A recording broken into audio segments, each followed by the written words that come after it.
Umphathiswa wezonxibelelwano unkosikazi Stella Ndabeni Abrahams ebethetha kunye neentatheli namhlanje ezama ukuhlamba igama lakhe kwizityholo atyatye kwazona.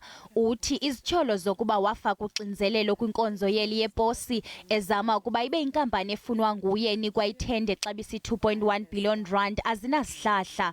Uthe nabani na onobungqina bokuba usebenzise gwenxa amagunya akhe ekunikezelweni kwale tender makachwechwele iiarhente zonyanzeliso mthetho anike ubungqina bakhe kumagosa ezomthetho. Although in the beginning I did not want to respond to all these allegations, given their frivolous and baseless nature, and generally due to my respect for the freedom of the press, it is now clear that the attack is not only malicious and meant to be defamatory, but the attacks are systematic.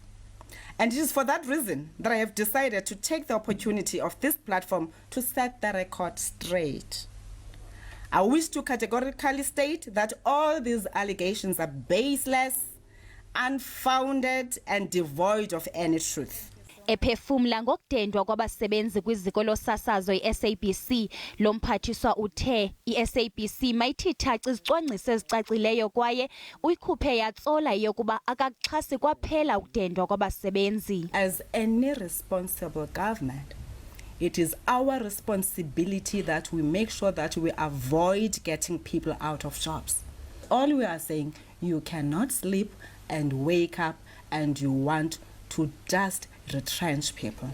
Ukwaphawulena ngokuhekhwa kweakhawunti yakhe yeWhatsApp, uthe akukho nto igwenxa eza kufunyanwa kwiakhawunti yakhe kaWhatsApp ngaphandle nje kwemiyalezo yabathandanayo ephakathi kwakhe nomyeni wakhe.